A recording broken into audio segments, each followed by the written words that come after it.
আমার জীবনে অনেক কিছুই অপূর্ণতায় থেকে গেছে, কিন্তু আমি চাই না আমার সন্তানটাও আমার মতো করে অপূর্ণতায় বড় হোক। আমার যত কষ্টই হোক না কেন, আমি চেষ্টা করব আমার সন্তানের সকল ইচ্ছে ও স্বপ্নগুলো পূরণ করা। তাই তো সে পৃথিবীতে আসার আগেই তার জন্য সকল প্রস্তুতি নিচ্ছি। আজকে আমি বাসায় কারিগর ডেকে নিয়ে এসে অনেক সুন্দর করে একটা দোলনা খাট বানিয়ে নিলাম আমার গর্ভের সন্তানের জন্য।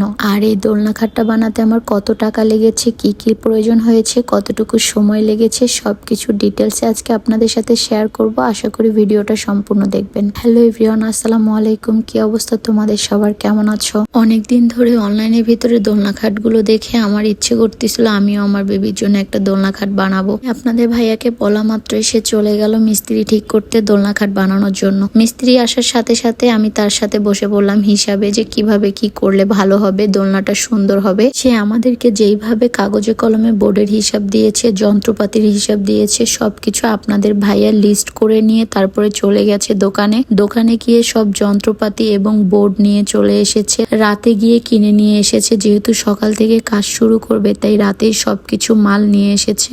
বোর্ডটা আসার সাথে সাথে আপনাদের ভাইয়া আমাকে ফোন দিল যে নিচে আসো, বোর্ড চলে এসেছে। আমি নিচে এসে দেখতেছিলাম যে কি বোর্ড নিয়ে এসেছে। আর এই বোর্ড দিয়ে দোলনা খাটটা বানালে খাটটা মজবুত হবে কিনা, ভালো হবে কিনা, আমার বেবির জন্য কোনো সমস্যা হবে কিনা, আমি সবকিছু জানতেছিলাম। পরে বলতেছে যে না, আমি সবকিছু দেখে শুনে এনেছি, কোনো সমস্যা হবে না আশা করি। তো যাই হোক, বোর্ডগুলো এখন উঠিয়ে রেখে দিলাম, পরের দিন সকালে আমাদের কাজ শুরু হবে। আমি আমার বেবির জন্য একটা সুন্দর করে দোলনা খাট বানাচ্ছি, এটা ভেবে আমার খুব ভালো লাগতেছে। এই তো সকাল সকাল মিস্ত্রি চলে এসেছে কাজ করার জন্য। আর এই ভাইয়াটার হাতের কাজ এবং ফিনিশিং অনেক ভালো। আমি যতবারই বোর্ডের কাজ করিয়েছি সবগুলো কাজই আমার এই ভাইয়া করে দিয়েছে। আমার ঘরে যাবতীয় বোর্ডের কাজ আমি এই ভাইয়াকে দিয়ে করিয়েছি, এমনকি আমার বিজনেসের র্যাকগুলো আমি এই ভাইয়াকে দিয়েই বানিয়েছিলাম। আর সে যথেষ্ট পরিমাণ অভিজ্ঞ একজন মানুষ। তাকে একটা ছবি দেখাইলে, অনলাইনের একটা ভিডিও দেখাইলেই সে সেই অনুযায়ী সেইভাবেই সেই কাজটা সেম টু সেম করে দেয়। ভাইয়া অনেক সুন্দরভাবে ধৈর্য ধরে আমার কাজগুলো করে দেয় এবং অনেক সময় নিয়ে কাজগুলোকে সুন্দরভাবে ফিনিশিং করে দেয়। আপনারা যদি যে কোনো ধরনের বোর্ডের কাজ খুলনার ভিতরে বা বাহিরে করতে চান তাহলে ভাইয়ার সাথে যোগাযোগ করতে পারেন। আমি কমেন্ট বক্সে ভাইয়ার নাম্বারটা দিয়ে দিব, আপনারা তার সাথে যোগাযোগ করে যে কোনো কাজ আপনারা করে নিতে পারেন ভাইয়ার কাছ থেকে। ভাইয়া সব ধরনের কাজই করে এবং সুন্দরভাবে ফিনিশিং দিয়ে কাজ করে। প্রত্যেকটা মানুষের হাতের ফিনিশিং কিন্তু ভালো হয় না, বাট ভাইয়ার হাতের ফিনিশিং যথেষ্ট পরিমাণ ভালো। সে যথেষ্ট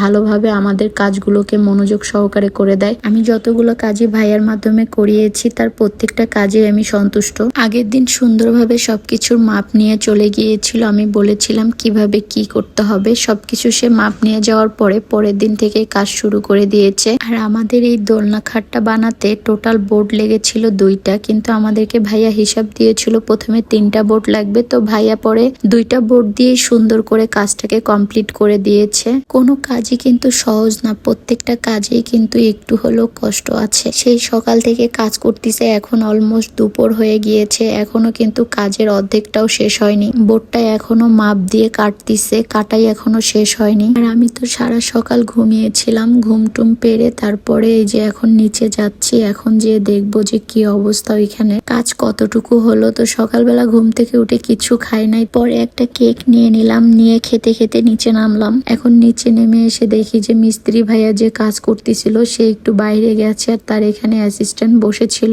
তো এসে দেখতেছিলাম যে কতটুকু কাজ হয়েছে। মাশাআল্লাহ অনেকখানি কাজই কমপ্লিট হয়ে গিয়েছে, কাটাকাটি তো মোটামুটি শেষের দিকে। আমি শুধু বারবার বোর্ডগুলো দেখতেছিলাম, বোর্ডগুলো অনেক বেশি ভারী ছিল আর এক একটা বোর্ড এত মোটা ছিল যে বলার বাহিরে। দোলনাটা অনেক বেশি ভারী হয়ে যাবে, কারণ আমার বেবির জন্য একটু ভারী দোলনায় আমি চাচ্ছিলাম। অনেক ক্ষেত্রে পাতলা বোর্ডগুলো দিয়ে দোলনা বানালে দোলনাটা অনেক সময় ভেঙে যাওয়ার সম্ভাবনা থাকে। তো আমি আমার বেবির জন্য রিস্ক নিতে চাচ্ছিলাম না, বিধায় একটু মোটা বোর্ড দিয়ে দোলনাটা বানিয়েছি, যাতে করে দোলনাটা মজবুত এবং শক্ত হয়। আর একটা দোলনা বানালে তো 1 দিন 2 দিনের জন্য বানানো হয় না, অন্তত পক্ষে আমার বেবি 6 মাস এই দোলনাটাতে থাকবে। তো সেই কারণে আমি এই দোলনা খাটটাকে ভারী বোর্ড দিয়ে মজবুত করে বানিয়ে নিলাম। প্রথমে তো আমি দোলনা কিনতে চেয়েছিলাম, কিন্তু আপনাদের ভাইয়া টোটালি বরাবরের মতো না করে দিয়েছে যে তুমি দোলনা কিনবা না ভুলেও, কারণ বাহিরের দোলনাগুলো অনেক বেশি পাতলা বোর্ড দিয়ে বানানো থাকে, বিধে যখন তখন ভেঙে যাওয়ার সম্ভাবনা থাকে। এই জন্য আপনাদের ভাইয়াও চায় না রিস্ক নিতে, আর আমিও চিন্তা করলাম যে না, এই রিস্ক নেওয়া ঠিক হবে না। তাই আপনাদের ভাইয়া আর আমি রিস্ক না নিয়ে চিন্তা করলাম যে আমরা নিজেরাই দোলনা বানাবো।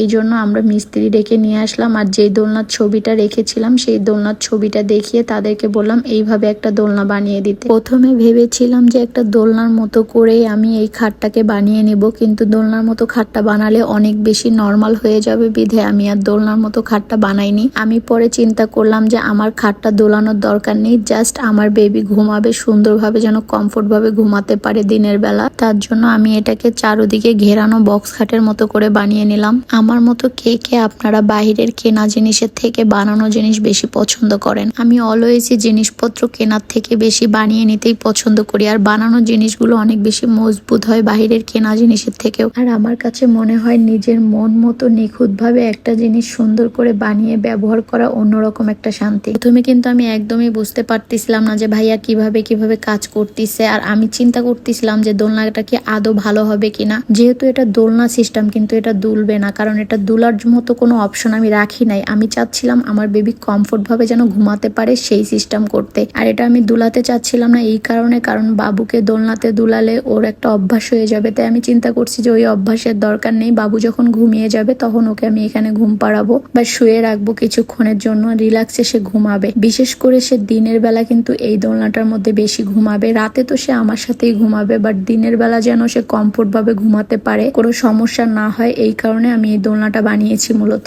দোলনা সিস্টেমের এই বক্স কাটটা প্রায় 90% কাজ কিন্তু কমপ্লিট হয়ে গিয়েছে। বোর্ড কাটাকাটির কাজ কমপ্লিট, এখন দোলনাটাকে জয়েন করার পালা। পুরো দোলনাটা কমপ্লিট হওয়ার পরে আপনারাই বলবেন যে দোলনাটা কেমন লাগলো আপনাদের কাছে। আর এত বেশি ভারী আর মজবুত হয়েছে এই বক্স সিস্টেমের দোলনাটা যা বলার বাহিরে। আমি এক সাইড পুরোটাই পাল্টা সিস্টেম করে দিয়েছি যাতে করে বেবিকে নামাতে উঠাতে সুবিধা হয়। আমার এই ভাইয়ার কাজগুলো ভালো লাগার কারণ শুধুমাত্র একটাই, ভাইয়াকে যেইভাবে বলি সেইভাবে ভাইয়া সম্পূর্ণ কাজটা করে দেয় এবং সেম টু সেম করার চেষ্টা করে। আমার প্রত্যেকটা কাজই ভাইয়ার অনেক ভালো লাগে এবং আমার অনেক পছন্দ হয়। অনেকেই হয়তো বলবেন এখন যে এটা একদমই দোলনা হয়নি, এটা একটা বেবিদের খাট হয়েছে ছোট।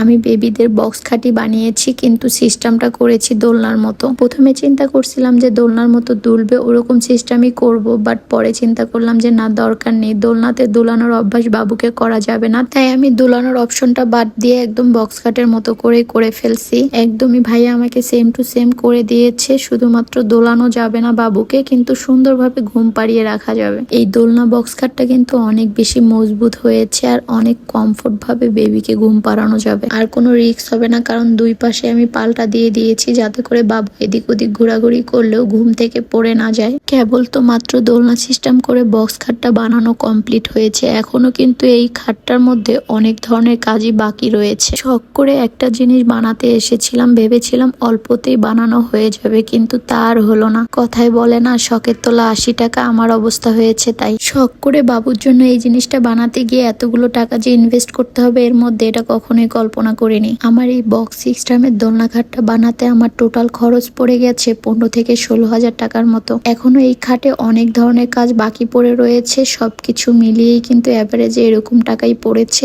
কতটা মজবুত হলে খাটের উপরে বড় মানুষ উঠে দাঁড়াতে পারে। যাই হোক গাইস, আমার খাটটা কিন্তু আজকের মতো এতটুকু কমপ্লিট হয়ে গিয়েছে। এখন আপনারাই বলেন তো খাটটা দেখতে কেমন লাগতেছে। এখন এই খাটটাতে কালার করতে হবে, আপনারা একটু আমাকে সাজেশন দেন যে আমি এই খাটটার মধ্যে কি কালার করলে সব থেকে বেশি ভালো হবে। আরো টুকিটাকি অনেক কাজ এখনো বাকি রয়ে গিয়েছে এই দোলনা বক্স খাটটার মধ্যে। আমার বাবুর জন্য এই দোলনা বক্স খাটটা আপনাদের কেমন লাগলো আপনারাই কমেন্ট করে জানান। আর এই দোলনা বক্স খাটের যে কাজগুলো বাকি রয়েছে সেগুলো নেক্সট ভিডিওতে আপনাদেরকে আমি দেখিয়ে দিব, এমনকি এই খাটের ফাইনাল লুকটাও আপনারা নেক্সট ভিডিওতে দেখতে পারবেন। সো গাইজ, আজকের মতো ভিডিওটা এখানে শেষ করছি। সবাই ভালো থেকো, সুস্থ থেকো, আল্লাহ হাফেজ।